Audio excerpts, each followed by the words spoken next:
How about playing Lex Luthor in Superman? You enjoy playing the baddie, do you? It's great fun. I must say, it's like a license to steal.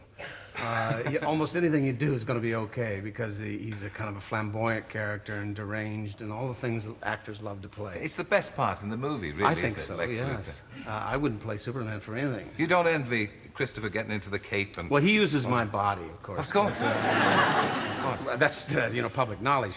But I wouldn't want to play the part, you know. Has your body always been your greatest asset when it comes to acting? Actually, that and my face. Yeah. There's not much wrong with your face.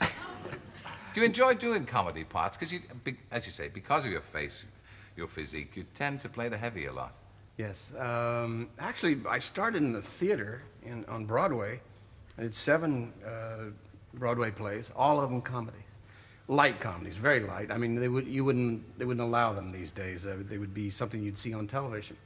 But my background was in improvisation and in comedy. Yeah. What I think is really encouraging about your career, and particularly for those people who see young people coming up being stars very quickly, or when did you start acting? When I was 15 and a half. You see, you didn't actually start until you were 30. Yes. And I think it's great that you reach stardom and you're still a man of 40 or... 40 is right. Yes, 40, yeah. I've done 50 films in 10 years. It's amazing. Hasn't been easy for you.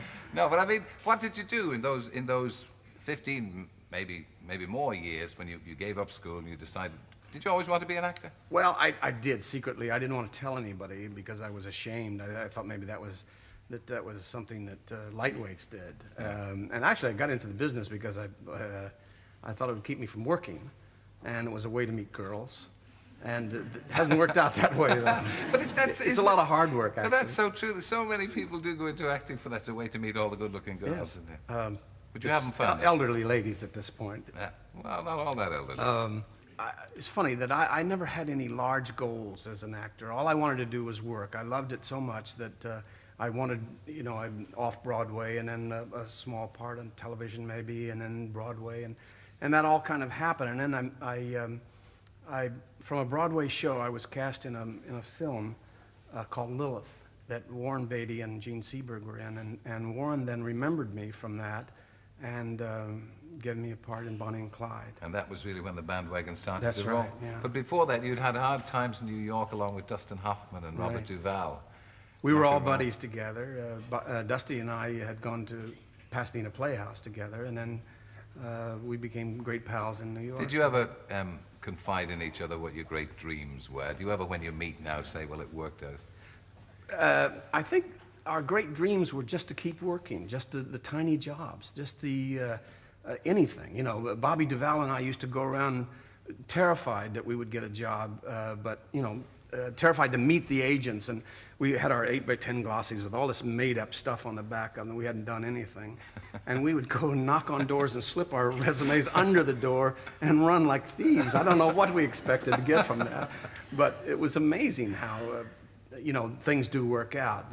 That all 3 of us have won Academy Awards and have done some pretty interesting films.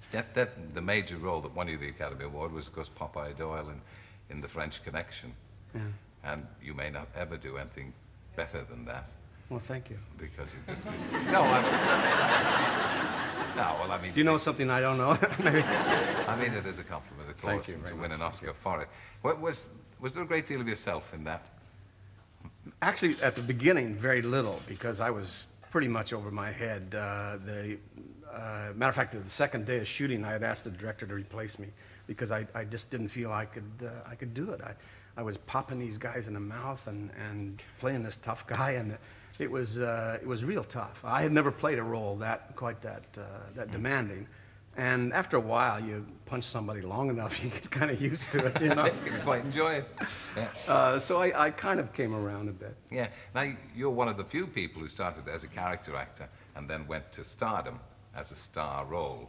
And then one remembers the Poseidon Adventure. You're playing a heroic role. Mm-hmm. But you haven't had too many of those subsequently. Did they decide that you weren't really cut out for heroism, or did you decide that? I don't know. I'm always attracted to parts that are, that extend me, that make me stretch.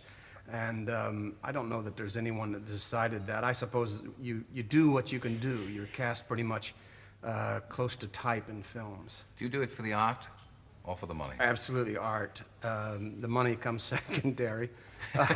It's funny that after Superman, the first Superman, and I was paid quite well for that, and I didn't really like my work in it after the film was over. And I decided to stop. And I did quit for 2 years.